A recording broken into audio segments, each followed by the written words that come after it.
I'm Indy Nidell, and this is a Great War live stream weapons special, today featuring Russian weapons of the First World War. Now, my expert guest today, who is always my expert guest for these things, is once again Othais. Live stream weapons. Wait, what the hell? Featuring Russian weapons of the First World War. Now, today is once again Othais. Hey, Andy, remember when we got good at this? Oh man, that was great, man. I love you guys. I love. But okay, I'll pay you more, Julian. Fine. Okay, so what now? Oh man, that was great, man. I love you guys. Can you stop that? Hey, Andy. Yeah. Okay, so what now? Have you ever tried speaking with headphones on with your own voice played on a half-second delay? I have. You know, I do have a lot of voiceovers for commercials, and there's a lot of latency things like that. It's just crazy. Oh, you did it. But can I hear Othais now? Yeah. Hi. Oh, there he is. But he's softer now. Can you talk a minute for Othais? A blee blue blah. Okay. Blee blue blah. Okay, perfect. Okay, shall I try that again? All right, all you kids out there in YouTube land. Hey, you got some extra material. Are you ready? Okay, here we go. Stop smiling. I'm Indy Nidell, and this is another Great War live stream weapons special, today featuring Russian weapons from the First World War. And my expert guest today, who is always my expert for these things, is Othais from C&RSENAL. If you're not familiar with that channel, it's a fantastic channel that, of course, covers weapons. And there's also a series about small arms from the First World War, which goes into the most minute detail you literally could ever hope to want to know about weapons from the First World War. So, Othais, first of all, Happy New Year, and it's great to have you here today. Happy New Year, Indy. We're off to 2018 now, and I assume that you guys are heading towards a dramatic end to your series at some point. Well, at some point, you know, I like to think that I don't know what's going to happen in the future episodes. So, you know, it looks like Germany's poised to win at this point, you know, with the Americans not there and Russia pulling out of the war. I really think the Germans can crack this one now. All right. So, like Indy covered, I'm from C&RSENAL. We do a very in-depth series on World War I firearms. Most people find it too boring. So that's why we come over here to show you snippets of what was going on in the war with the Great War team. So today, we've managed to gather enough resources to have Russia. Now, the reason these are few and far between is a lot of this stuff can be rare, and getting two very rare pieces in the same room at the same time requires a lot of begging and borrowing. So we managed to do that today. We've got everything appropriate. So whenever Indy and the team are ready, we can get into this thing. We are ready. I'm just going to say a couple of background words because I know there's plenty of information out there about Russia in the First World War. We've certainly covered it enough, but there's some misinformation as well that has to do with certainly with the economy and production of the First World War. And while Russia certainly had a lot of economic woes and production woes from particularly 1916 going into the revolution, at the beginning of the war, it was the world's fourth largest economy. And even though it was still relatively backwards in many areas and had no coherent economic strategy because every minister reported individually to the czar instead of talking to each other about the whole economic plan, it was growing so much to the point of production-wise that the German high command would rather have war now in 1914 with Russia because they thought it was unwinnable in 1917, which is, of course, one of the underlying many causes of the war. So you can look more of that up for yourself later on, but we'll obviously have to talk a little bit about production. But why don't we just dive in, and you can start us off with something really fascinating and groovy and weapony like you always do, right? Sure. Now, as we usually do, I'll go ahead and start with the smaller handguns. And just as Indy was saying, Russia did have a foot into the modern era in terms of production capacity, but design-wise, they were a little behind the curve. And not for terrible reasons, they just hadn't done their update homework just yet. Now, again, despite the ability to produce a good bit of equipment, they are not by any means short compared to, say, Italy or others in terms of their ability to produce. The problem is that they also were capable of fielding a lot of manpower very, very quickly. And in doing so, they sort of washed out their own production. It's not that they didn't, it's not that they couldn't produce a lot. It's just that they couldn't produce enough to keep up with the sheer numbers of men that they could put into the field. So in a lot of ways, they would have to reach for older technology. Now, in this case, I happen to have one of their first metallic cartridge guns, and one that would remain all the way through the war. So if we take a closer look, we're going to see, the Nice. Smith & Wesson No. 3 Russian. This particular one is the third model and probably one of the more common ones available by the time of the Great War. Now, interesting thing about this gun is that it was adopted by the Russians right when they were considering going to a single-shot Remington rolling block style pistol. And their whole emphasis for buying this back in the 1870s is that they wanted to be able to load a gun quickly on horseback. So the good thing here compared to a lot of solid frames of the day is that you could break it open, simultaneously eject all your cartridges, and then stick some fresh ones down in there. Now, this is a single action only revolver, which means that you have to manually cock the hammer for every shot. By the time of the Great War, most people are at the very least dealing with a double action. As a matter of fact, the only other single action I know of merit is that Reichsrevolver that we talked about with Germany. Right. So every time cock, every time pull. This means very slow if you're trying to use it in extremely close quarters, although it does make it a very crisp, accurate gun with this long barrel, long sight radius. Very good for long range work for handgun, but realistically, that's not what handguns are for by the time of the Great War. They're for trench clearing and personal defense. Now, a lot of people might comment about this trigger spur. It's a very interesting shape, very almost fantastical. Like, it doesn't seem like you see a lot of military handguns with some projection like this that would be so prone to damage. But the good thing is that this gun was built around ergonomics. So we have our knuckle back here that fits our webbing of our hand, and then we can place our middle finger, and I know it's hard to see, but we place our middle finger over that, and that gives us very good control of this single action gun. This is before two-handed shooting was really popular. So if you wanted to control a gun with one hand, this is the way to go. It gives you the most leverage. All right, so if we back out, we can see it is a very big handgun, very heavy, and it should be very muzzle down. But again, we've put our middle finger way out in the middle point of the gun, and it gives us a little bit more steering control. This is actually probably the best of the single action pistols you could hope for if you're going to have a single action only gun. Unfortunately, it's single action only, so it's not terrifically useful by the time of the war, like I said. And so they're not going to produce any more of them. They're not going to, reignite production, but they're going to field as many as they can because it eats up rear line and maybe artillery troops or anybody else that's not expected to really be in a forward combat role. This gives them something that they can hang on their belt. Now, what were the production years of this then? I mean, when did they, you said the 1870s, but do you know when specifically they began production and when they left off officially? This gun would emerge around 1871.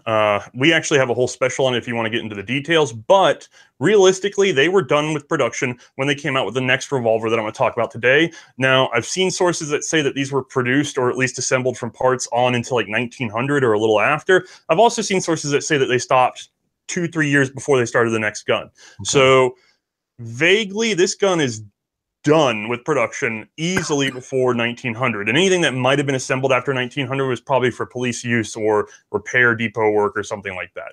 I've just seen a few disagreements. Regardless, this gun is done way before the First World War. It's just that it's still sitting in inventory and still available for use, so why not? Now, when still sitting in inventory, are we talking in the tens of thousands, the hundreds of thousands, the millions? I mean, is this still, I mean, as you said, of course, issuing it to artillery and to the rear lines and stuff, that's great. But what kind of numbers would we expect to see this in? That one's been hard for me to pin down because this gun will also show up in service with Montenegro and Bulgaria during the war, because the Russians would surplus a lot of these out during the Balkan Wars to their allies. And so reasonably somewhere around, oh, good Lord, I had the production numbers in my books for the previous episode, and now I'm confusing with other production numbers, but you've got hundreds of thousands of these available. Okay. But Russia has gifted away at a minimum 60,000 and probably more. So the question of how many Russia still had in their inventory, hard to say. But that does mean that it will turn up in other places throughout the Great War. All right, cool. Huh. Wait, Flo says something, yes? Can you tell people if they have questions about any of the weapons, they can go to our subreddit. The link is in the description. Oh yeah, if you Flo says if you have questions about any of the weapons, you can go to our subreddit, and the link is in the description, and also the link to Otthias' channel, C&RSENAL, which I didn't mention before, but the link is there as well. And Flo, you'll tell me if there's any questions you want me or Otthias to answer. Yeah. Yep. Okay. Cool. All right.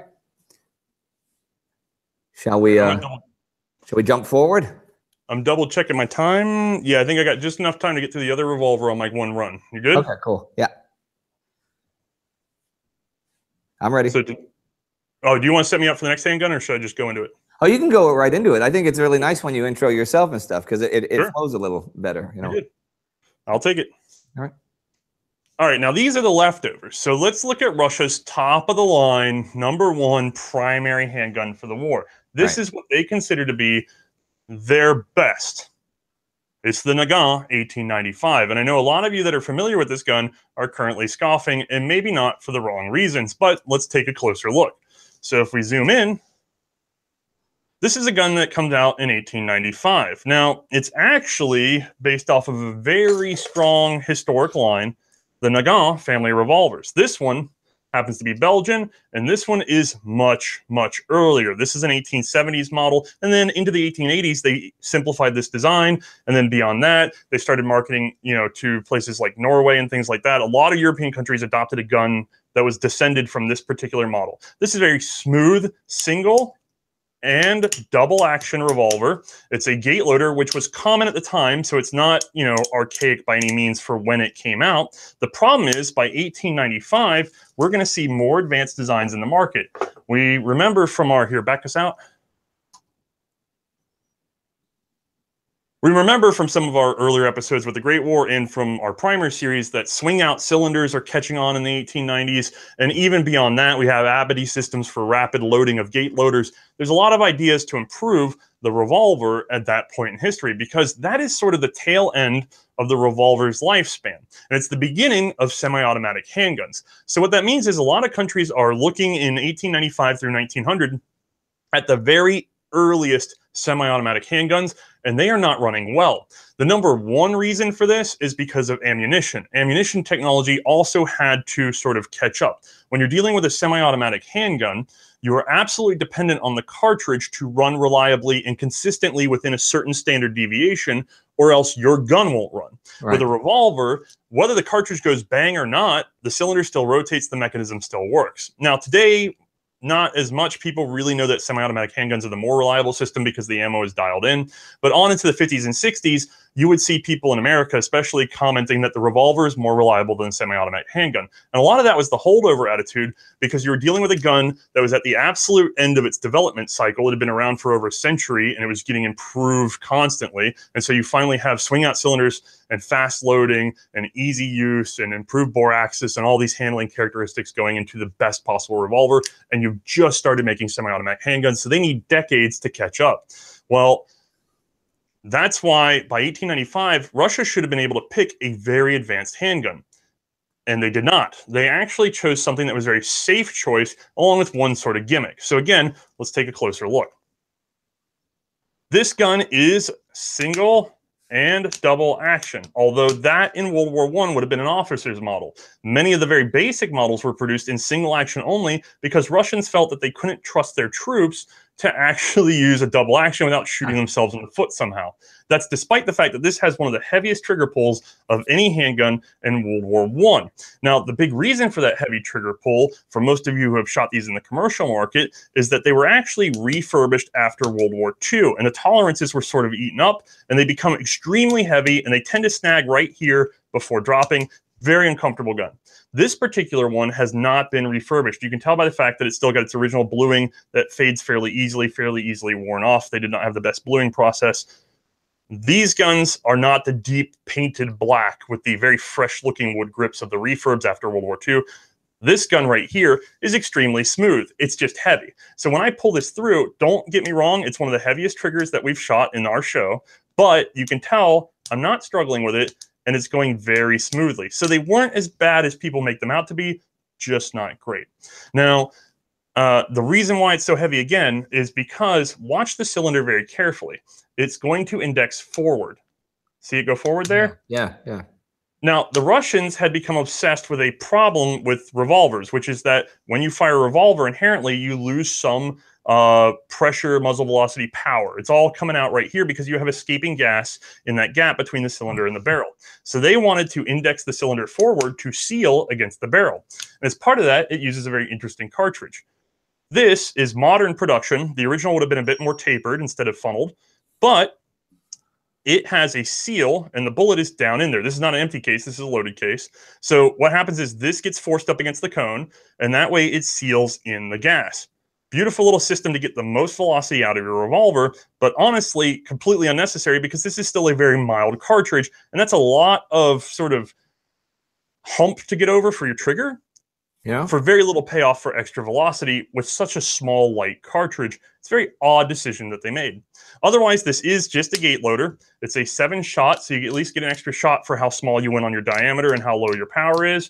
Again, you could get a higher powered cartridge and a bigger bullet if you were to go ahead and do 6 shots and give wider walls between so that you didn't risk damaging the cylinder. They opted for more rounds, smaller cartridge, lighter damage. Again, that would also benefit in the lack of recoil. But if you're looking to sort of control the recoil and handling of a gun like this, I don't know why you want a 20-pound trigger. It's a very odd decision by the Russians, and one that we're going to do some more research on and get into more development on in our own show.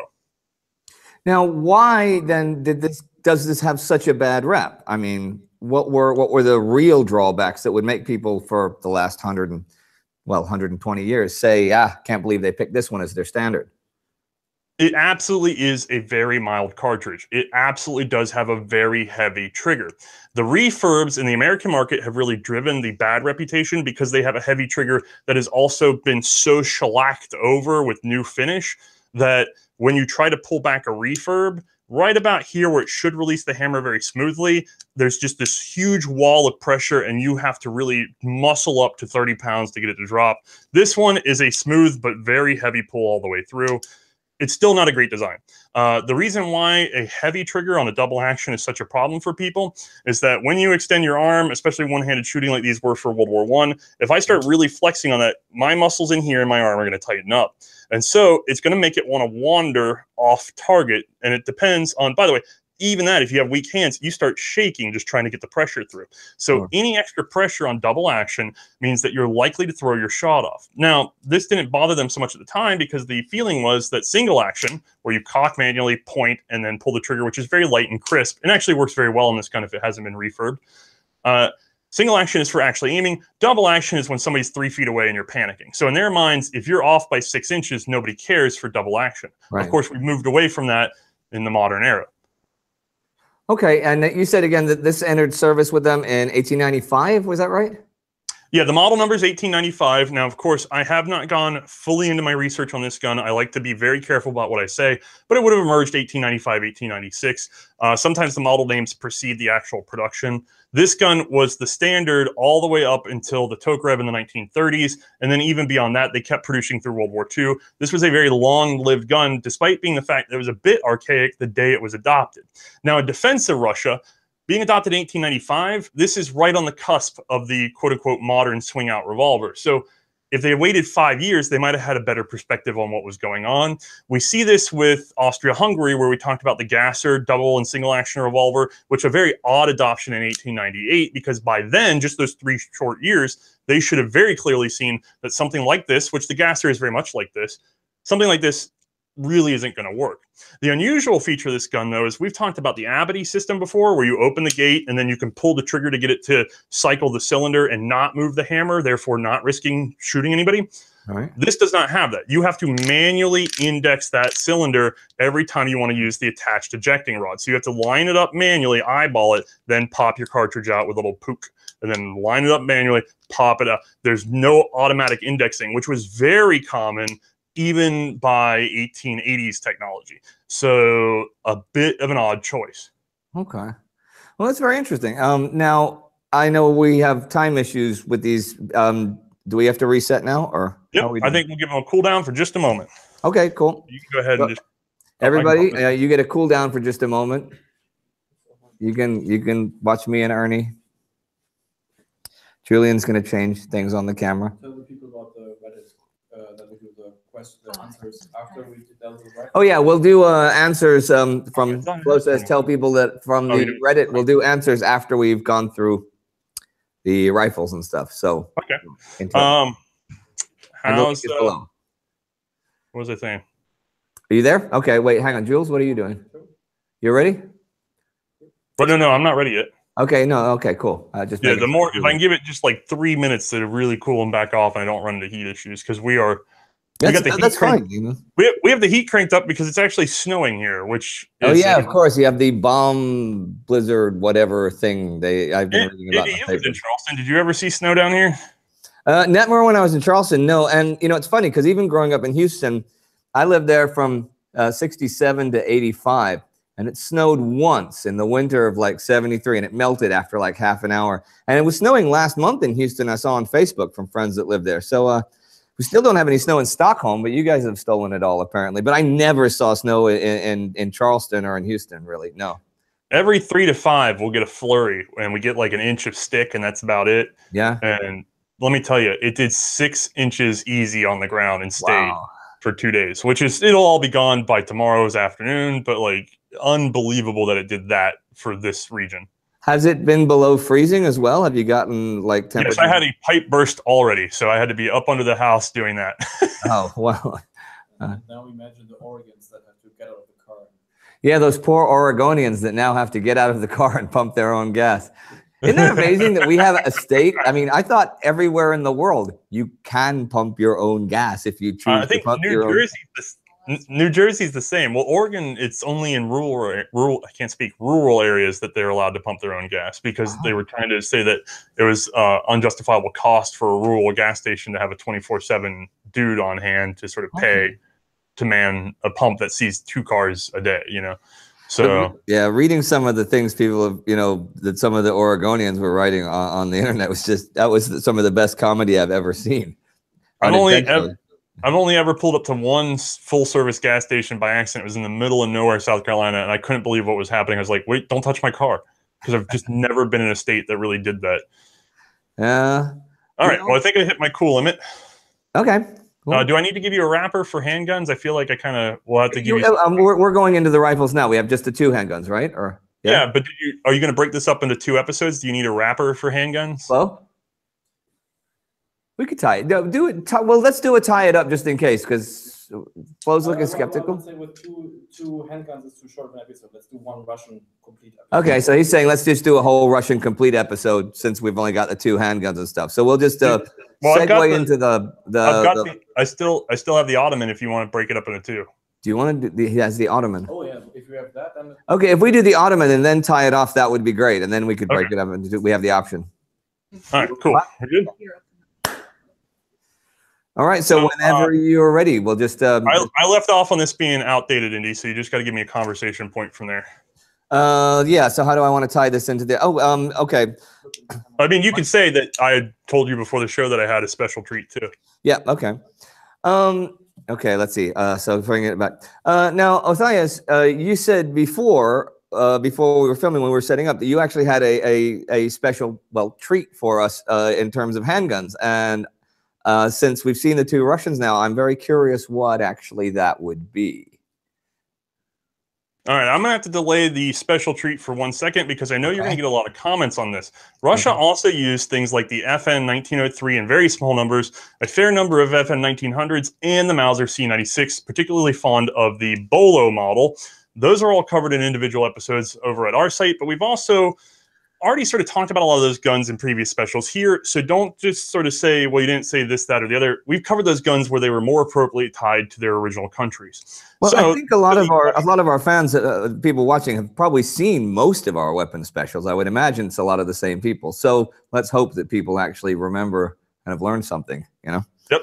That was just my CYA. So we will get this down, and I'll show you something kind of special, because while we were talking about that number 3, we happened to be loaned this, again, by our friend Michael Carrick. Thank you so much for the rare and wonderful things that he manages to turn up to loan us. This right here is a number 3 new model, which isn't the most exceptional firearm you will ever see, except for the fact that it still has this trigger spur, which most new models do not. And the other odd thing about this gun is that it's adapted to a rimfire cartridge instead of a centerfire cartridge, which tells us that this gun is an Ottoman handgun. Now, we are not going to be doing an Ottoman handgun special. We will talk about rifles, but realistically, the Ottomans did a lot like some of these other countries like Bulgaria, where they just adopted out from other manufacturers. So there were Ottoman contract C96s.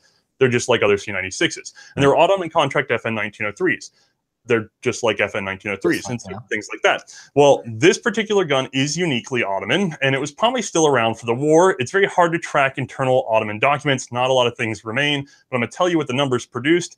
This is still on hand, and rimfire was still being used by the Ottomans all the way through World War I. So let's take a look at this unique little mix of technologies. So zooming in, we have a single action only, again. Yeah. So we must work the hammer every time. Big barrel. Top brake with a modified, sort of prettier looking top brake. And then simultaneous eject, load everything at once. The big killer here, and I'm sure it's going to be difficult for you guys to see on the live show, but it'll show up on the other show a little bit better, is right in here. We just have a split through the top of that breech, and our hammer rests right on top of that split. It is a rim fire cartridge. Now, the reason for this is the Ottomans had adopted 4440 Henry, and they adopted the rifles with them all the way back in the day, and they just kept staying with that same cartridge because everything was already in it, and they never wanted to make the jump to switching over their ammo system. So they had a lot of unusual guns still chambered in rimfire. Here, if we back up. As a matter of fact, when we get around to it at some point, I have a Gasser that is also in this same rimfire cartridge. So they were really taking anything they could get and modifying it or ordering it pre-modified for this particular rimfire cartridge, which is just really interesting by the time you get to 1914, because that is very dated technology. Single action only with a rimfire cartridge. There's going to be a lot of potential issues there, and yet they still managed to defend themselves pretty well from the British. So that'll tell you that while the handgun is useful and can be very good in trench warfare, it's not the primary weapon for most nations, and it's really more of an afterthought. Now, would this be something that you'd see with more the standard for the men, or would this be something you'd see more among officers? This would be a regular issue? And what kind of numbers are we talking? To my understanding, and again, Ottoman history of sort of ordnance is very opaque, very, very opaque. If you want to get through the history of it, you have to go through Turkish sources, and a lot of Turkish museums are guided. So you really don't get clear data, and I really don't have a clear partner in a lot of this development. But reasonably, with the numbers ordered, this is not just restricted to purely officer use when it came out. And by the time later on to World War I imagine most officers had private purchases that were more significant than this. So again, this is probably something that you'd see issued to NCOs or artillery. That is a best guess based on the way this would sort of stack and the numbers produced.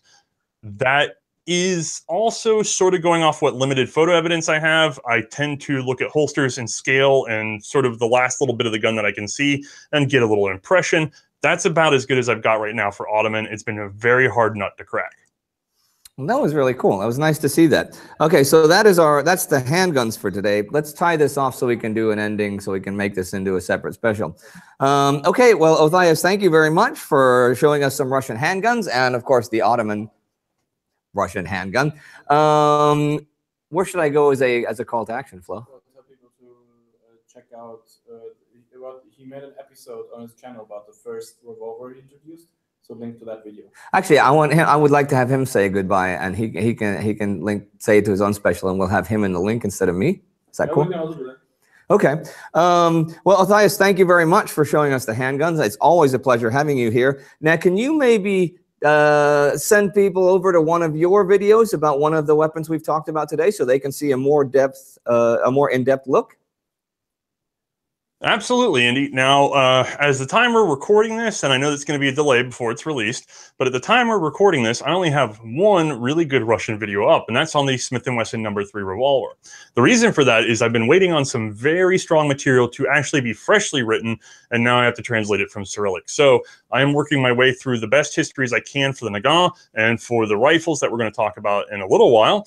But go ahead and check out our Smith & Wesson for now, and by the time this releases, maybe there'll be some more material for you to look at. And otherwise, don't forget that you can tune back into the Great War, because they have specials on Russia and the Ottoman Empire as well. And we'll put all kinds of links below for everybody to see all of this great stuff. Okay, well, thank you very much. And everybody out there, do not forget to click subscribe so you never miss any of these more fantastic weapon specials in addition to our regular episodes. See you next time. Okay, look, everybody watching the live stream is going, so that's how you make TV. Yeah. So yeah, I'm just going to go ahead and preemptively take a cool down. You want to, if you need to do that, and then we'll intro straight into the rifles. How many rifles do we have? We have 3 types of rifle. And then you said you had one with the 3, right. One type has 3 variants, so I can kind of huck through them a little faster, but you got to imagine it's like 3.5, because it'll be like, I'll quickly talk about the other variants. And how are we doing on time? Well, cool. And then for those live that are wondering why we have to keep doing these cooldowns, it's because right now at the production quality of the show, I can buy these cameras in pawn shops, this particular model that I favor, for about $300. And the only ones that can run continuously in this heat with the lens options I need would be like 5,000 a pop. So considering I run like 4 or 5 of them, I'd rather just buy 4 or 5 like $300 cameras. That makes perfect sense to me. I let Julian and Tony deal with our cameras. I like that we're compartmentalized. I'm the idiot that has to do all the research and writing, but you know. Oh, I would kill for that. Yeah, yeah, it's kind of fun. I got to admit, I like my job. I mean, what the heck? I mean, we have an animator and an ammo guy now, and then May's been trying to sort of split responsibilities with me, but May and I both tend to know a little bit about everything we're doing. Yeah. So if I could split out a little bit more of that, I'd be a lot happy. It's kind of funny how everybody on the crew here has actually, even, you know, those who were non-historians and stuff to begin with, everybody actually has sort of accidentally become an expert on the First World War. Like, you know, the minutiae and all that. You can't help but even by osmosis take in a lot of stuff, which is kind of cool. Yeah. Yeah. How many of them are eager to get on an airplane to come over here and try some full auto, though? Most of them, I guess, right? Oh, you know, okay. On New Year's Eve, this is going to sound like silly, weird at first, but it's not. On New Year's Eve, I went to a party in Stockholm, and I met this one-armed guy from Singapore who was actually really cool, right? Well, I'm not saying you're not cool because you have one arm, but he was a really cool guy. Wondering. And I was talking to him about Singapore and being from the South and stuff, and he had never had fried chicken. So him and his girlfriend, I was rather drunk, I invited them to come over next week to my place in Stockholm for fried chicken and white gravy. You are in the wrong business. We've said this before. If you introduce Southern food to Europe, you could be a millionaire. I know. I should do it in Stockholm too. Well, I mean, up until one of the states shut you down because, good Lord, that's a health hazard. Yeah. I mean, because the great thing about foods like that is you can actually feel your arteries going like this as you're eating it, you know? Oh, yeah. If you're not sweating after you're done eating, you're not eating right. And I like, as well as you and I have done to the crew, trying to explain the difference between a breakfast gravy and gravy that you eat for dinner and stuff. You know? Well, they always say that the Eskimos have 20, 30, 40 words for snow or something. Yeah.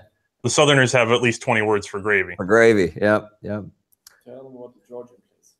Oh, yeah. Last night, we, since me and the crew, since we hadn't really had a chance to have any Christmas things with the last shootings and stuff, we went out to a Georgian restaurant, but not Georgia, America, Georgia in the Caucasus, Georgia. This Georgian restaurant, and just had, you know, the tasting menu from all the different Georgian foods and stuff. It was fantastic, right? Right? Yeah. Right? But you don't know what anything is, you know? You're like, okay, well, I know that's chicken, and that's some kind of beef or pork. And see, I'm spoiled. I have no food allergies. I just eat. I'm unafraid of everything I eat. Well, you know, I am a big fan of food. I spend 90% of my disposable income on food and drink. All right, let me cook them back up. All right, Flo, can I get some more coffee? Sure.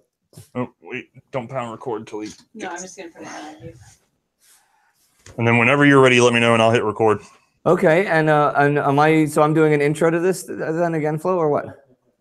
And this will be Russian rifles of the. Now, Flo, can he hear me? Yeah, he can hear you. Yeah. You notice that when you let him hang out with his American friend, they just start talking about food. Yep. Food and guns. Food and guns. That's what we do in the South. That's funny. So, and actually, you know, I make pretty good fried chicken myself, but the best fried chicken I ever had. And by the way, anybody out there, fried chicken and fried chicken are two different things. They're not the same thing. My sister's husband. It's like a chicken fried steak, but it's chicken. But it's chicken. There you go. And that's why I use chicken thighs because it's juicier, especially if you like marinate them in like a sort of briny buttermilk, you know, for like 12 hours beforehand. Well, yeah. But my oldest sister's husband is a space engineer. You know, he used to work for NASA. Then he used to work at the Pentagon, and now he lives in Little Rock, Arkansas, and somehow does space engineering there. Don't ask me how, but he makes the best fried chicken I've ever had. And I'm actually asking him for his recipe for this that I have to do next week. Now, what are you going to do about fried okra? I will see if I can get okra in Stockholm. I have not seen okra around Stockholm. What? You can? Oh, if you can get it in Berlin, you should be able to. I should be able to get it in Stockholm. Then I'll do fried okra. I think I'm going to do the entire meal only using my deep fryer, basically. That seems completely suitable. Yeah, and they're not going to realize they're eating breakfast. I'm not going to tell them till after the meal that was breakfast, not dinner. All right, so are we ready, guys? Do you need a clap, Julian? One clap. And hold on. Yep, I'm up. Okay. I'm Indy Nidell, and this is another Great War live stream weapons special today featuring Russian rifles of the First World War. And my expert guest this time and every time is Othais from C&RSENAL. Now, if you don't know what that channel is, there'll be links below. He goes into great detail on all kinds of weapons, but has a particular series on the small arms of the First World War. And when I say goes into detail, I mean goes into detail. So if you're weapons fans or World War I fans, you should definitely check that out in the link below. So Othais, hello, and thank you for being here. Hi, glad you could have me. Oh, sorry, I was giving a hesitation to check my mic. I just didn't want to lose my recording like that one time. That was awful. Okay. Let me do that one more time. Well, Othais, it's nice to have you here again. Hey, Indy. We are back. This time, instead of Russian handguns, we have Russian rifles. So whenever you are ready, I can start digging into this. But if you are curious about these things, like Indy said, come over and see our primer series on C&RSENAL. And also, it's always good to have that intermingled for those people who watch my show. This is a good time for you to start checking out the Great War so that you can see the context around all of these things. And of course, for people who watch my show, this is a good time to watch his show so you can really see the detail that I am not able to cover in any of our episodes with the minutiae of the weapons. So that's great. Well, bring one out and let's just dive into it, yeah? All right. Now, last time I worked from oldest to newest. In this case, I'm kind of doing the same, but it just won't seem so right at first. Now, when we talk about Russia, the first thing that everybody's going to think about is, of course, the Mosin-Nagant. Now, this is the model 1891. This is a fairly World War I issue-styled gun. We have our sort of parade-style sling. We have our scutcheons for our leather sling loops. This thing has a full handguard, and we have our sort of rounded top sights. Although this is not how the gun started. Back in 1891, it had some very unique features in that it didn't have a handguard. It had a flat-top Nagant-style sight, and it had a sort of finger rest, a semi-pistol grip metallic piece that was added so that you could really pull that thing into your shoulder. I'll provide Indy with a photo later on. Now, by the time of World War I, this thing's undergone a couple updates. Number one, it's been adapted to a Spitzer cartridge, which means that we've changed the rear sight. We've also added a handguard to help with heat mirage and handling. And then, honestly, eventually this will go away, this little sling swivel, although that's going to be sort of during the war era. Now, I know what you guys are thinking. You want a closer look, so let's zoom on in. That's exactly what I was thinking. This is the heart of the action, which is that this is a bolt-action, 5-shot stripper clip-fed gun. Now, this gun, as adopted in 1891, again, like that Nagant 1895 we talked about, is a bit out of date already.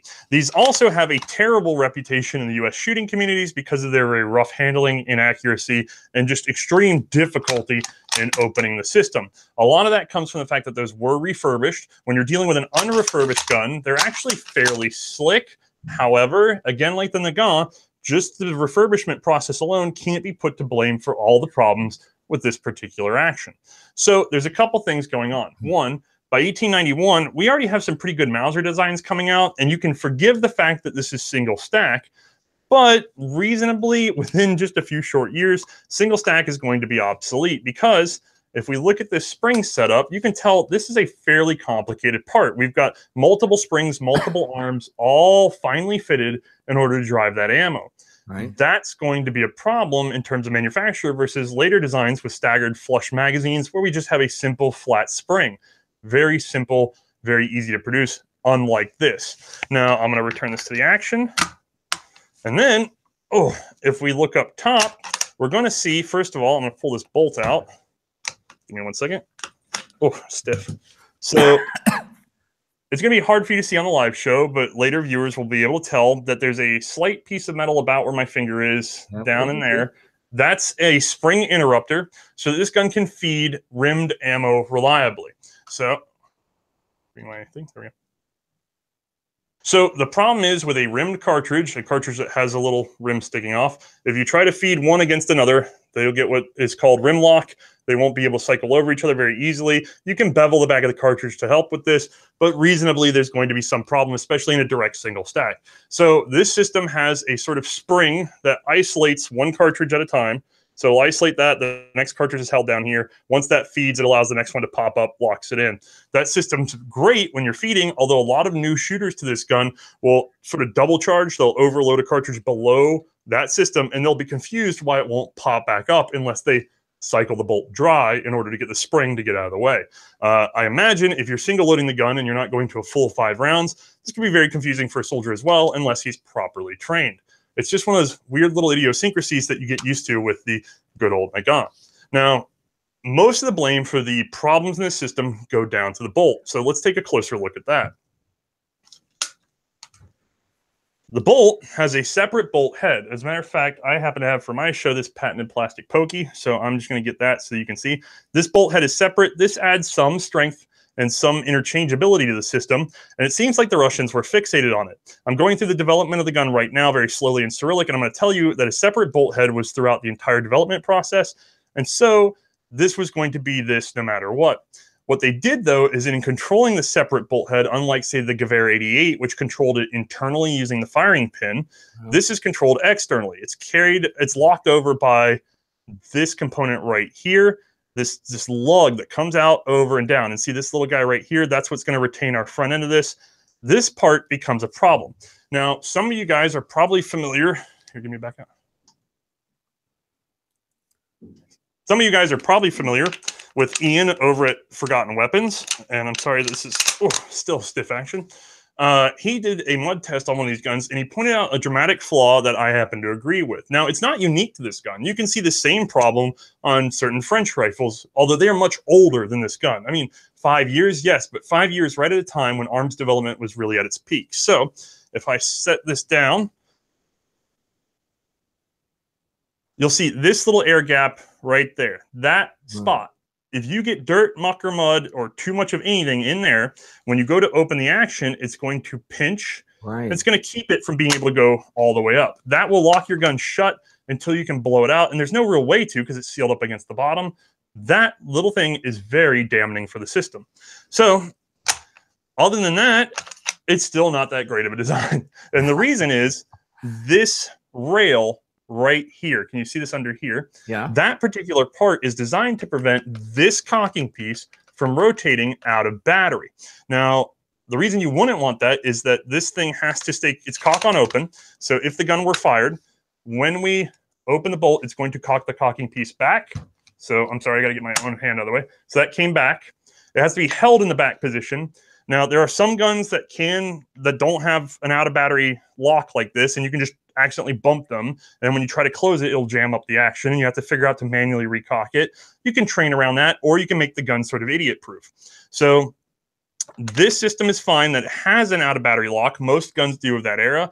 This particular one, to my mind, is very weak because it sort of makes the rest of the action sluggish because it's a whole underside rail. It guides the cocking piece. There's some slop in there. There's more metal contact. There's more surfaces in contact. So unlike some of the other guns in the day, we have, if this thing starts getting sandy, muddy, rusty, we have these surfaces that must slide and glide and stay in contact. We have these surfaces for cocking, which is, this is going to be to every cock on open style gun is these surfaces, but regardless, we have those surfaces, we have these surfaces, we have this surface up here that must maintain contact and not get clogged up. There's so many things moving and touching in here that in order to keep it running reliably, you have to loosen up the tolerances. You have to kind of keep this stuff sort of loosely interacting so that grit and rust can sort of move around and not completely tie the action up. So I imagine that the Russians got sort of lured into loosening these guns up so that the pieces aren't quite as tightly machined fit. Well, that works to resist ice and other problems that were unique to Russia. But it's going to be a problem when you're dealing with a system where you have to constantly manually operate the bolt because it adds all this slack. So when I start to lift this thing, there's a gummy, elastic feeling, and the more out of spec this gets, the older it gets, or if it gets refinished, it just gets worse and worse to get a stiff, smooth pull. You're fighting more and more sort of rough surfaces that are not working well together. You have elasticity between your movements so that there's sort of this yield so it can fight you. You can have a bolt that's stuck, and a lot of people in America have experienced this. You shoot the gun, overpressure ammo, unclean chamber, something, things get stuck, and then you want to force it open. Well, the problem is when you start putting that linear or that rotary force in there and it wants to convert to linear, there's so much give that before the bolt head rotates, you can move this almost 1/4 of an inch in rotation just on the elasticity that's in the system. That makes it very awkward to handle when it's not in its best condition. Well, can I ask you as a tangent here, just for people who might not have seen your channel or seen our other specials that we've done with you, you mentioned the stripper clip, and we've talked about loading and different clips and stuff. Could you basically go through how a stripper clip works, just for those who might not have seen any of that before? Yes, I can. I would have to grab one though. Give me 1 second. Yeah, okay. I got because I know we've talked about the different types of clips and different ways of loading the rifles in other specials, but of course people might not have seen that, so I thought it, Yeah, I've got some here. Give me 1 second. All right, ready and yeah, I can't do that. I had to scrabble for one, but I've got one here with just a couple empty casings. It'll be good enough to show you. So let's take a closer look. The idea is that we want to be able to, it used to be single shot. So you'd fire, open it up, put a round in, close it, fire, open it up, put a round in. Well, that motion of rotating your arm and throwing another round in, we want to replace that with rotating your arm and throwing 5 rounds in, or 3, or depending on the mechanism. So in this case, it's 5. You would throw 5 in all at once. To do that, you would pre-organize them on a clip. These are just 3 empty casings. This was an impromptu request, so I wasn't prepped, but that's okay. Same idea. We would take this clip, put it up against the gun, and then or into that slot, and then we would just thumb all 5 rounds in. Throwing empties in there is just going to jam this up, though, so forgive me if I don't do that. Right, so gotcha. Thumb them all in, and then we discard the clip in this case because the Nagant is not very good at throwing its own clips out, and then bolt forward. That'll pick up our first one. We have 4 in reserve, and so the idea is that we've sped up our process 5-fold, and this is perfectly acceptable for most armies at the time. Great, thank you. I just thought people, just as sort of a primer again for people in general. But that was really cool. Okay, so so where did they go? Where are we going next? Wait, Flo, were you saying something? Okay, sorry, I thought he was saying something. Okay, you got it. I think it got all the way through where we're going next. I can take it. Okay, cool. Well, there'd be several versions of the Nagant. They can be quite rare, so I'm glad to have them here today. And it's been part of our sort of setup for developing our history for our show. So the next thing that we're going to see in terms of length, because the previous one had been the infantry rifle, right? This is what's known as the Dragoon rifle. Now, this is good for basically mounted infantry and cavalry because it's just a little shorter and a little handier. And by a little shorter, I mean a little shorter. We're only saving just a couple inches there. Right. The Russians really wanted that extra barrel length for accuracy. And at the time they were using, when this came out, bottle-nosed, cartridge, flat sights. They still wanted to keep that barrel. They weren't quite in a fast-moving, flat-shooting Spitzer, so the short rifle revolution hadn't really hit them. But this is the closest they got to a short rifle, which is still just as long as many of the primary rifles in World War I. These would have been fitted at the time with a unique handguard that came all the way from basically this stocking point here to behind the rear sight. Those ears proved to be fragile, and by World War I, they cut it a little shorter, like this one here. And then again, these got the Spitzer update, so the rounded rear sight. They would have been the only one with a handguard, realistically, in terms of long rifle, until the long rifles also got given handguards. So features from this got moved over to the main rifle. this thing had originally was sort of the handier one, the mobile one. Now, these still were around for World War I. These were still produced all the way up until like 1930, when actually this design became standard for the Russian army in terms of bolt actions in the 9130. They just updated the rear sight to a tangent style instead of a ladder style, and realistically kept the handguard in the length. This is the precursor to the 9130 that so many people are familiar in the sort of American surplus market these days. Now, again, this is not a refurb gun. It's much smoother. Realistically, I have no reason to zoom in because you can just see that it's got the handguard and sort of slightly shorter length. That's really the only difference. Everything else is the same. Now, if that variant then became standard in 1931, how long did that last as a standard? I mean, you know, that derivative. When can we see a change, you know, even in the Second World War or beyond, to something beyond? Well, the 9130, I should say 30, just so people don't get upset. The 9130 carried on through World War II, and then Russia sort of abandons it in favor of semi-automatic rifles. But beyond that, there's a lot of Mosin collectors that will tell you the 9130 went on to a lot of communist bloc-style countries in different degrees of development. That's a whole history unto itself. But this gun was very, very long-lived, and some places still issue them in certain regards, although we're really down to a surplus market. But this is an easily 100-year-plus service life for a rifle that really wasn't the best even when it came out. But the production numbers for World War I were very high, and in World War II, even higher still. So there were just lots of these around and available for use. Now, what is it you suppose that grabbed them so much about that they thought, okay, even with the drawbacks that it has, this is what we're going to continue using in production for 20, 30 years? When of course, they saw other models. They knew other models. But what are you saying, Flo? Oh, yeah. So, sorry. This is where Russia and Italy have something in common. This is what they were already making.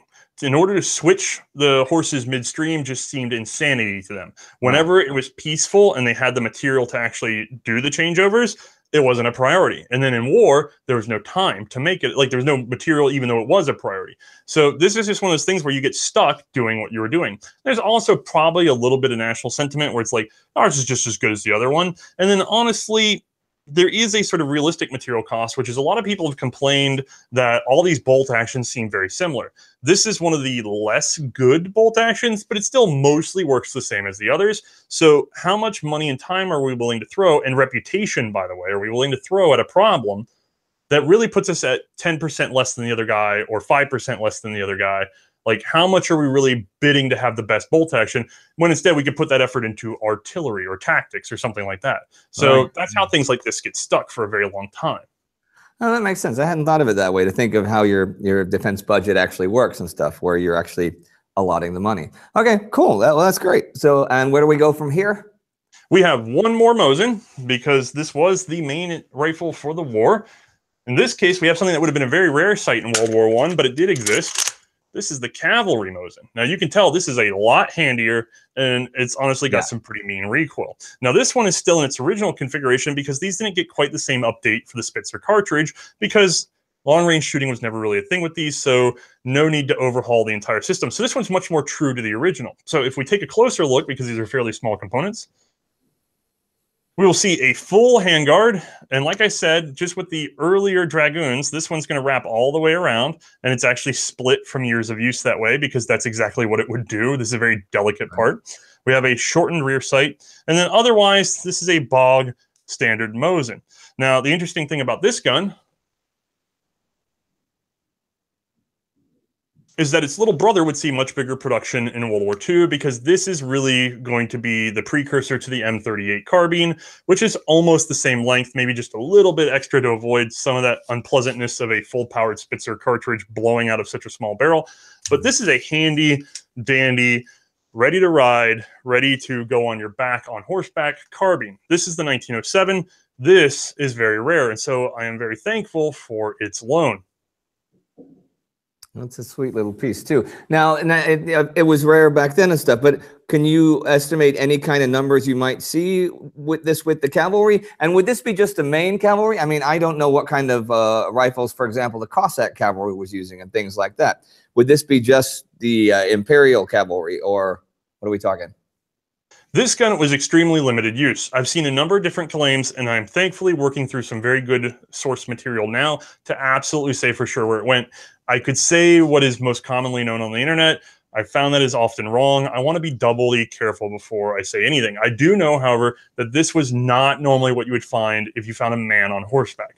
Okay. 9 times out of 10 or greater, if you see a Russian on horseback and you're looking at your photos, he's carrying one of these guys. Although I have seen photos of Cossacks that have the carbine, I have seen it in unusual places. So if you tell me it's just for gendarmerie or something like that, I'm going to tell you I've seen it in photos with other people right up at the front line. It did exist. It may have been redispersed. It may have been, you know, stolen or used. I don't know.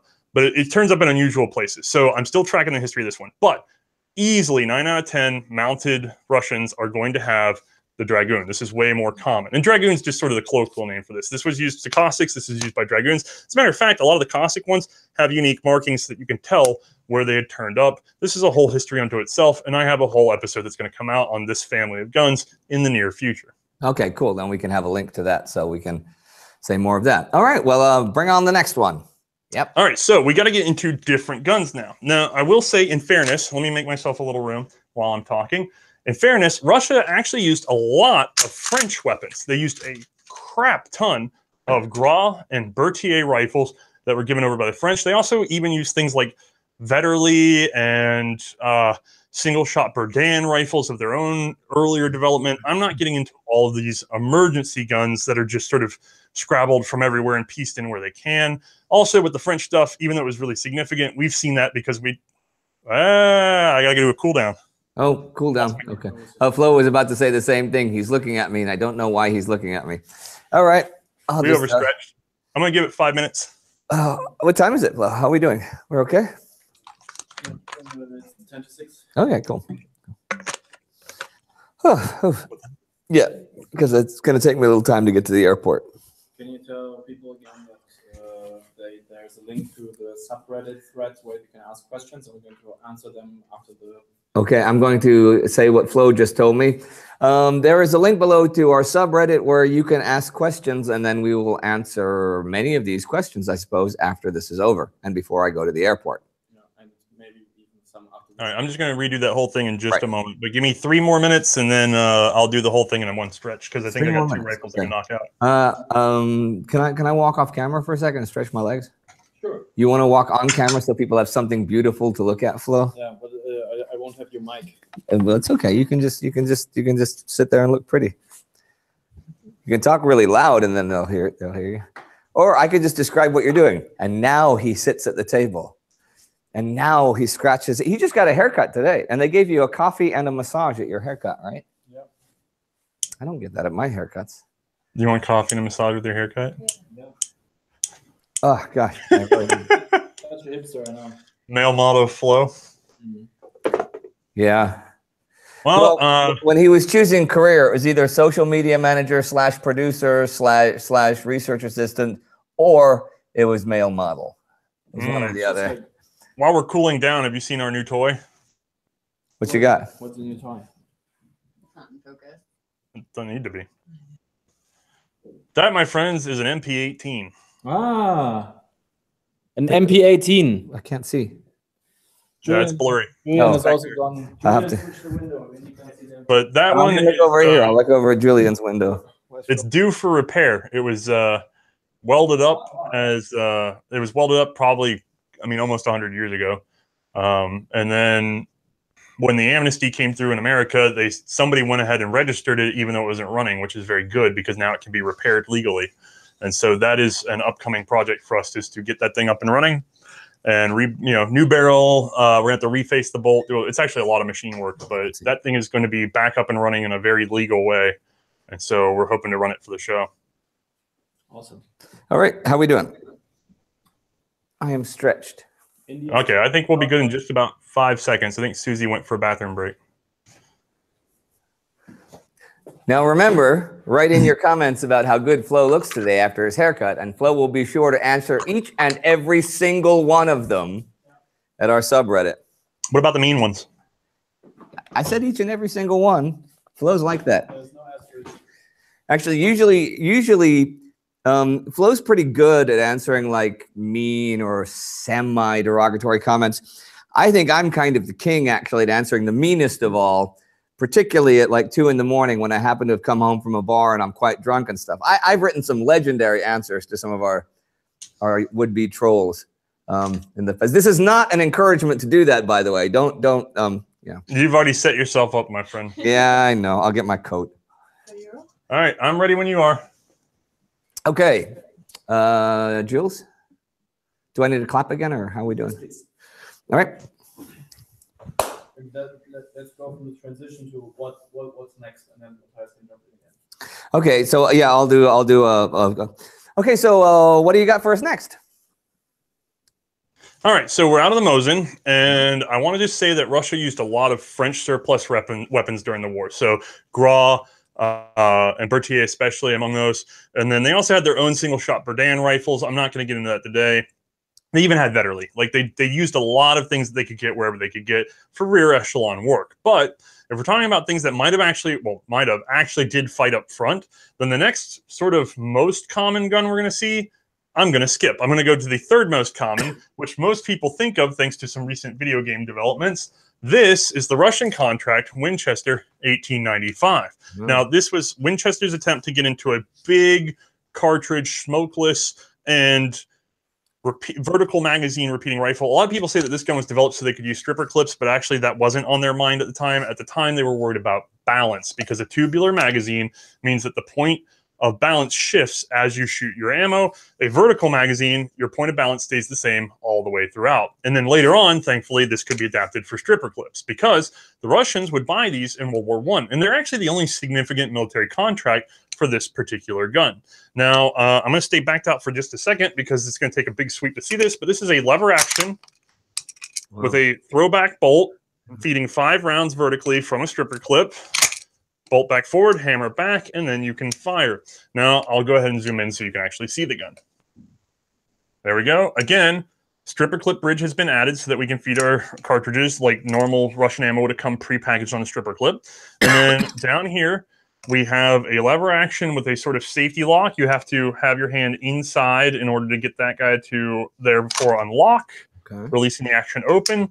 Browning designed this action to sort of spit itself up like a sea anemone. All this material coming out the bottom is so that you can have a nice, easy sweep of this arm. You don't have to go sweeping all the way back around till your elbow's uncomfortable. You can stop here, and yet we get a longer stroke out of the bolt because of this sort of coming out the bottom. If this didn't come out the bottom, like the early toggle lock levers, we would have to go all the way back around in order to get a bolt this long to come back. So this is just sort of getting the right angle. The problem with this is it exposes the action to a lot of debris if you're operating it while in the debris. Now, it seals up very well as long as you're not actually in the mud when you're pumping it. So get your hands up out of the mud while you're using it, gentlemen. Okay, good. That's really interesting. We haven't seen a lot of operating systems like that actually with the stuff that we've been looking at with you. That was cool. Sorry. No, this is probably the only frontline lever gun of the war. Now, we did see in some of our C&RSENAL episodes that the British had the 1892 that they would use for naval service. And then we saw the French had some 30-30s, some 94s. They were using them primarily sort of like air guards and couriers. They were really not frontline rifles. This, however, was a frontline rifle. It's not an uncommon sight. And it was very, very common to see with Baltic state country soldiers. So a lot of the recruits from the Baltics ended up with Winchester 95s. And they proved to be actually fairly good guns for the front. The only problem with them is that mechanically, they're extremely complicated. Like there's way more that goes into this gun in terms of production and maintenance than a bolt action. And I know a lot of people want to defend the lever action to death, but this particular gun came to us in rough shape, but not impossibly rough shape. It just had 100 years of use. And we've had a lot of bolt actions with 100 years of use. And I'm going to tell you, I had to do a lot more repairs to get this gun up and running. Right. It's far more finicky with all these moving parts that have to interact just so and line up just so. So it's not a strong military rifle, but it was available. And the production lines could be tooled up fast enough to get like 300,000 of these to the Russians for the war. And was it comparatively well liked by the actual soldiers at the time? I mean, away from the Baltics, or was it? I mean, some of these, I don't know which were popular among the men. I know the high command said we're going to use this as a standard, but that's different from being popular among the actual men who have to use them, right? Right. And the other thing is you don't often get the choice. So a lot of people coming from a more modern understanding, especially from a video game perspective, think that you get to go to the rack and pick your gun. And so some Russians would pick this and some wouldn't.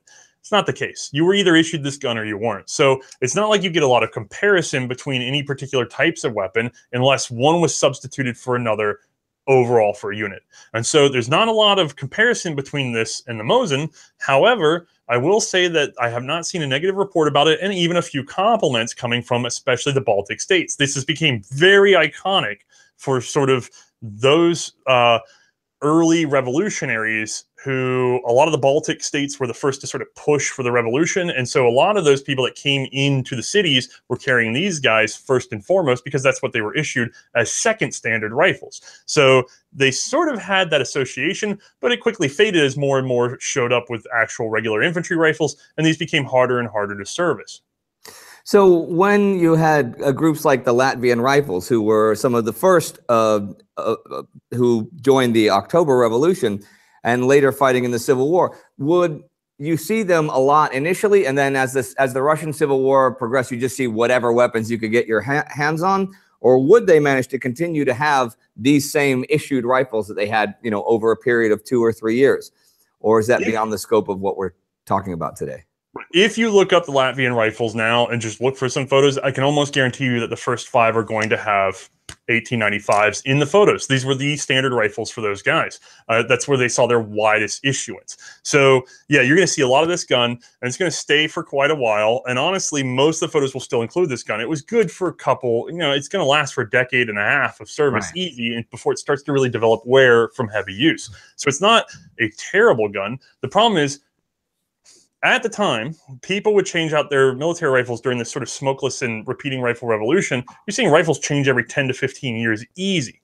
Well, then you don't need a gun that lasts that long realistically, although these were still built to last. Military use is very, very rough on a gun, and these things lasted for, you know, 20, 30 years, which is more than enough for that time period. Then we see a lot of countries really sit on their arms after World War I because of overproduction. And so the guns that last for a century at a time, those are the better guns in retrospect. So, right. Okay. Yeah, also very expensive to produce by comparison. Very, very expensive. And nobody's domestically producing this. Only Winchester produced it. Like, nobody took up a license and started making copies of this because why would you? It's very complicated.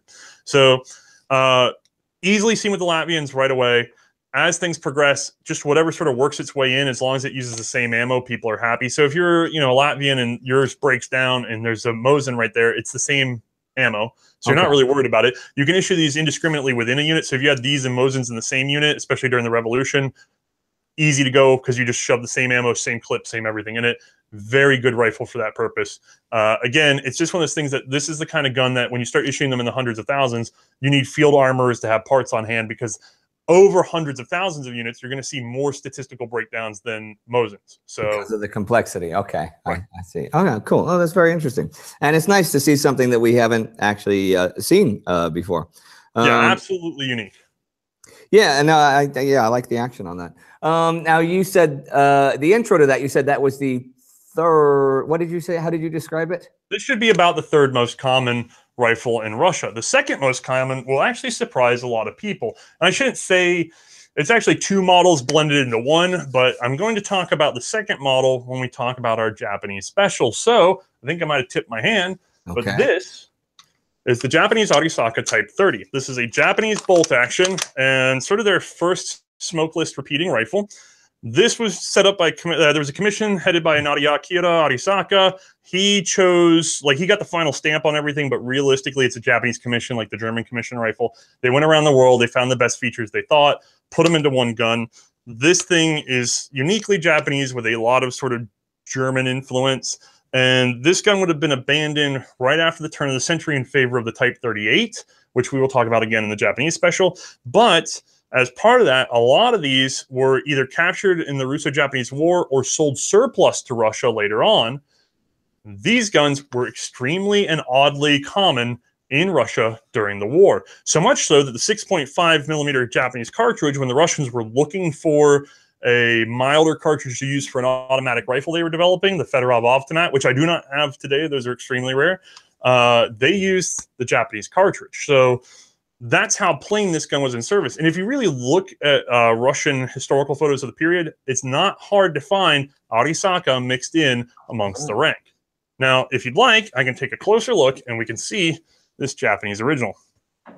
So this gun is, again, a bolt action. Again, a cock on open, or rather, here, let me check this out. Sorry, cock on close, I should say. Oh, there, partial cock on open, so it notches back just a bit for you, and then mostly cock on close. I shouldn't speak so fast. Now, again, over here, this is very prized by US collectors, is that you still have your Imperial Mon, and then we have our Type 30 markings down here.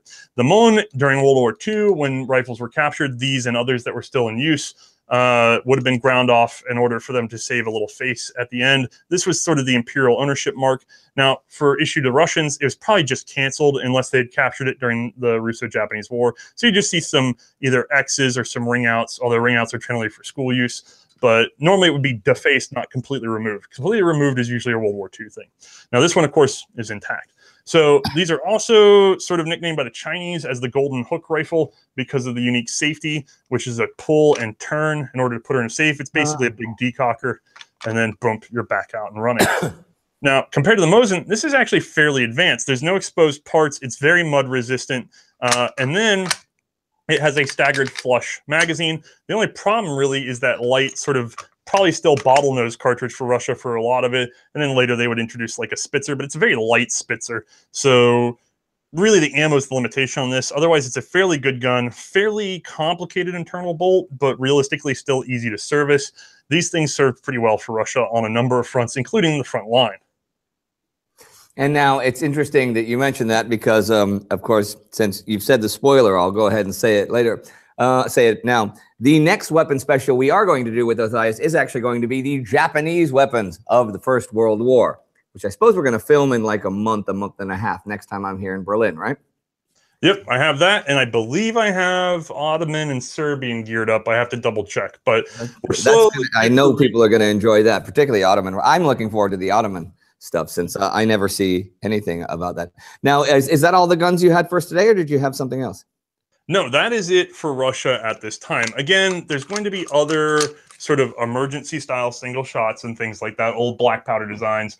But realistically, these are what we're going to see if we look at photos from Russia from World War I. You're going to see a lot of Mosins. You're going to see a lot of M95 Winchesters.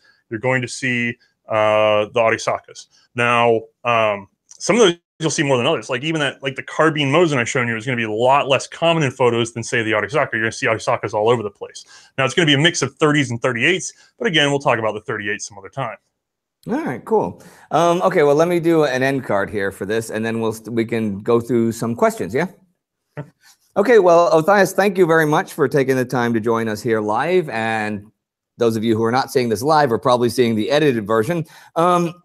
Now, he said that there was a big connection between Russia and France during the First World War and before, because they were tight allies before the war began. So if you'd like to see our special episode about the French rifles of the war, you can click right here for that. And do not forget to visit Othais' channel, C&RSENAL, to learn everything you ever wanted to know and way much more, nerdier more, about all of the guns that he covers on his channel. There are links below. And also do not forget to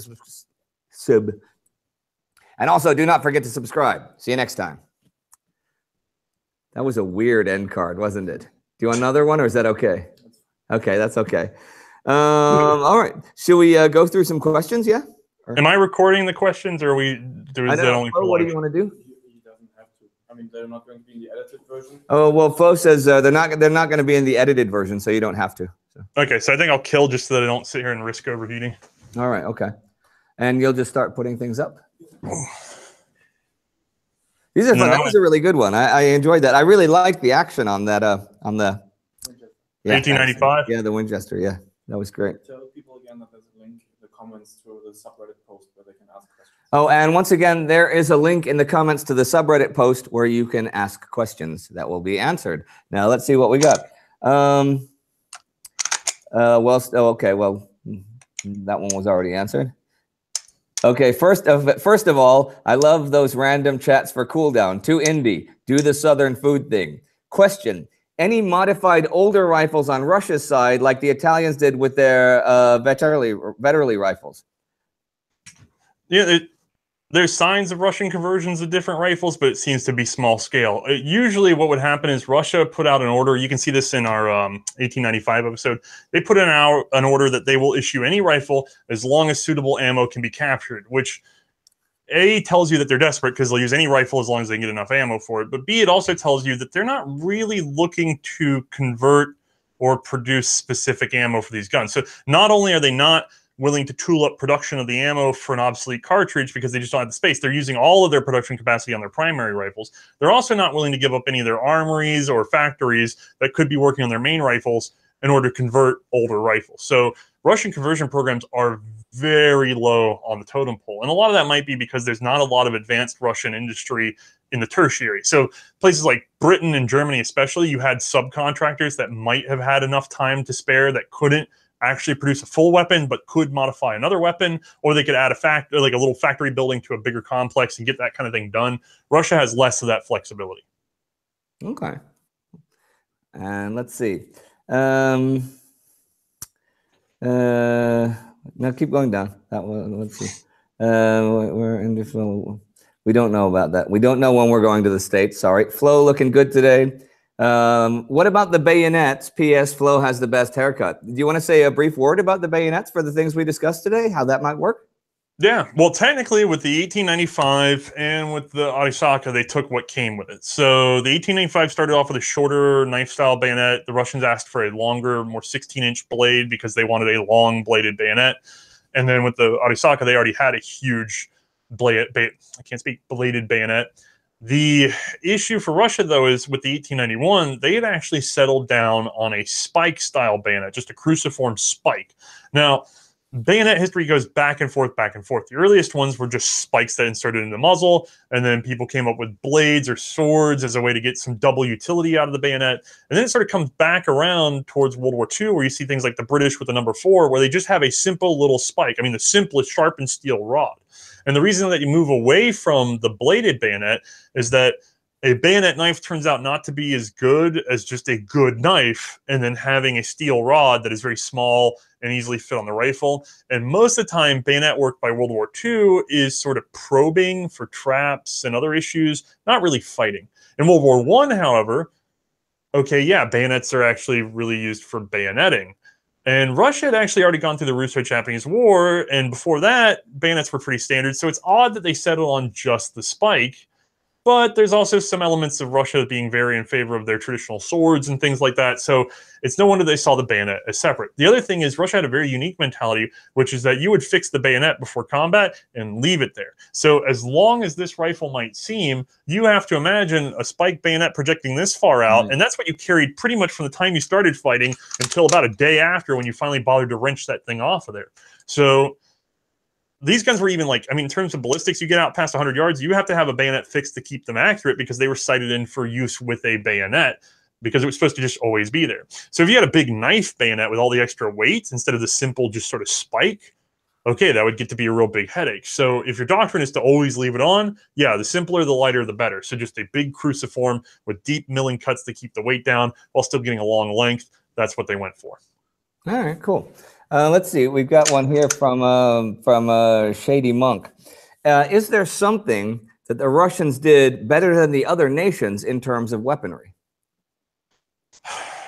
In terms of weaponry, probably not. I'm sad to say. They had a very powerful cartridge with a rim. They had reasonable smokeless rifles that just suffered from 2 particular failings that stacked up to make them honestly very difficult to use. And then they sort of emergency gathered whatever they could. And then even in the sort of the sub-compartments of it, like the way they did their handguards at first blew completely apart and they had to redo their hand. It seems like Russia was trial and erroring a lot of stuff. And so in terms of weapons development, in terms of small arms development, I can't speak to artillery or anything like that. That's not my field. But in terms of small arms development, no, I'm sad to say that Russia was not ahead of the game on any one particular thing. They did an okay job keeping up for a while, and then they sort of started to fade. They just started to trust more and more this sort of European mindset instead of looking for their own perspective on what their guns should be. Now, that doesn't mean that they were amazingly far behind, as people like to say. It's just, honestly, the bigger problem that Russia ran into is that the thing that they did best was mobilization.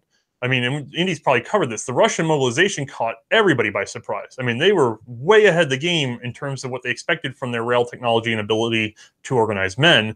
And so the funny thing is that ended up weighing on weapons production because they're like, wait, we have how many men under arms now? Like, it was impossible to keep up because they did it so well and nothing else they did as well. That's really sort of the limitation of Russian arms, actually. You know, it's interesting because when we've talked about like tank development, for example, they had that prototype, you know, with the gigantic mono wheel and stuff, which was really forward thinking, although it didn't work, but it was very forward thinking. So at least they were trying forward thinking in terms of of experimental weapons like the tanks. You know? The Fedorov Automat that I mentioned, which is a very, very, very limited issue gun. I mean, it's almost what you call a prototype, but a few got out there. You know what I mean?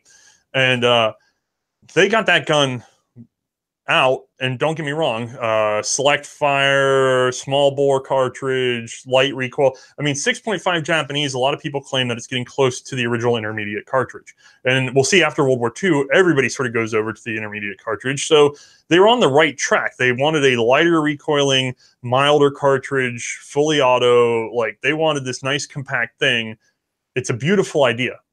It just doesn't, they don't have the capacity to really field it, and it's way too complicated for World War I standard issue to millions of troops. But in terms of development, yeah, okay, very smart. And then again, in World War II, we'll see them come out with some very smart technology that they don't get to field in very large numbers, except for maybe the SVT-40. So it's the French do the same thing, though, and the French are in a better position. The French actually have extremely advanced arms development, and then issue almost none of it in both World Wars. Like, they had beautiful semi-automatic rifles in World War I that were ready to go, and they just couldn't get over the last little design hump, and so they got held back. And then in World War II, they had beautiful semi-automatic rifles ready to go, and then the Germans hit them before they could stop arguing long enough to produce the things. So Russia and France share that in common. They both have a strong enough developmental side, France more so, but neither one of them quite get it out the door because they're dealing with a backlog of the ability to actually produce and the funds to produce. And again, Italy, you see the same thing. Italy has some good ideas, not as many as the French or Russians, but there's just no ability to change their production lines unless it's a very small change. And even that turns out to be too hard for them to stomach going into World War II. Okay, well, wait, no, give me the questions back, okay? How, then, did the Russo-Japanese War affect Russian gun designs and tactics for the Great War? It says, it seems logical to change things after such a humiliating defeat. I know even after the Russo-Japanese War, Russia was still led into the Great War in 19... blah, blah, blah. Okay, yeah, but how, then, specifically, did the Russo-Japanese War affect Russian weapons in the First World War? Well, arms development for Russo-Japanese is right at the cusp of the adoption of the Spitzer cartridge. So reasonably, the Russians already know what they're going to do. They're going to adopt the Spitzer cartridge. Russo-Japanese War, they change almost nothing in terms of arms development. Tactically, they adapt to trench warfare and rapid mobilization, which is why they were surprisingly capable right at the beginning of World War I, because they had learned that lesson from the Russo-Japanese. They knew, get men out there, get them into trench lines, and here's how we suppress, and here's how we fight at night, and all this other stuff, because they had come up against Japanese night attacks, they had come up against advanced machine gun usage, they had come up against a number of things that were ready for the war. So the weird thing is, and we didn't cover machine guns, but I'm going to get into that, Russia had one of the best machine gun programs of development for World War I, and one of the worst machine gun education systems, because they had more machine guns than anybody per man. I mean, easily. They had a ton of them. But when they went to hand them out, the individual officers were personally responsible for the machine guns with their lives, and so they would hold them back. And so they had fewer machine guns at the front, even though they could have lam-blasted the Germans for machine guns. I mean, everybody talks about how good the German machine gun program was before the war, but realistically, Russian production was as good or better and available, frontline available, but they weren't fielded. Whereas the Germans fielded all of them almost recklessly, but to great effect. So the one thing that Russia did right after Russo-Japanese is they really turned up the knob on machine gun development and then fumbled the ball, even though they had it like firmly in their court.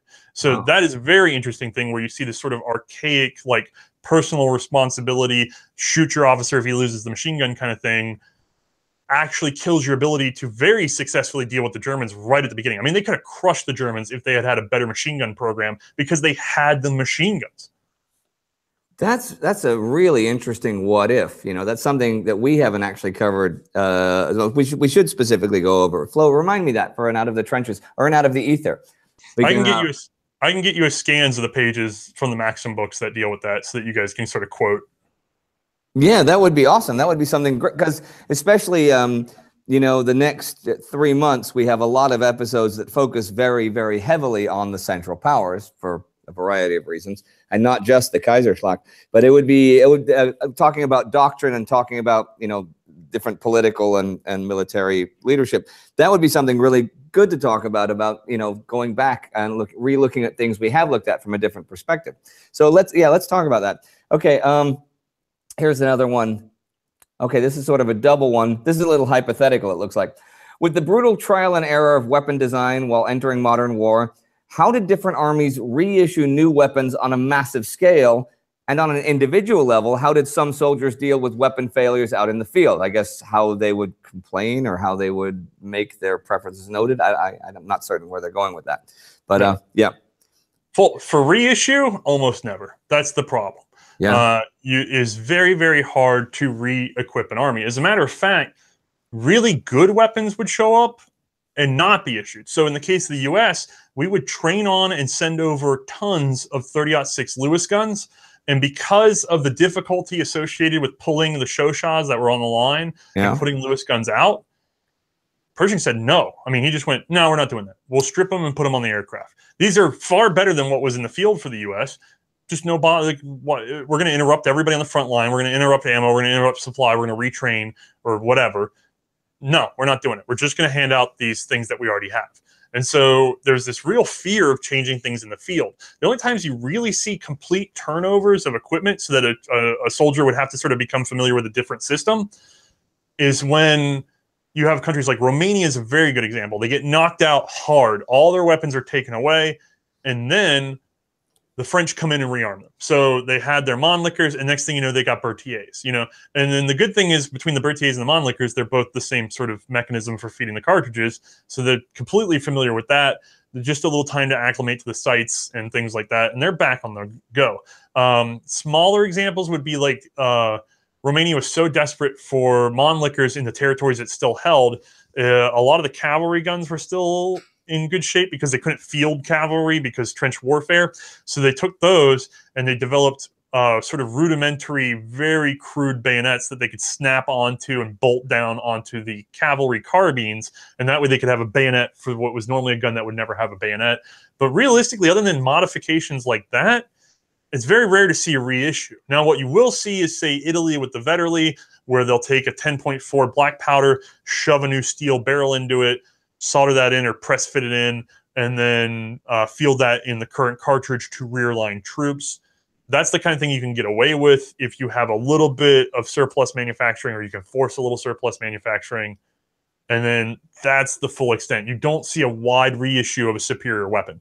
I like to say that World War I is very comparable to natural selection. It's not that new weapons are born in this era. It's that you go in with thousands of weapons and you come out with a couple dozen that sort of made it. Right. That's about it.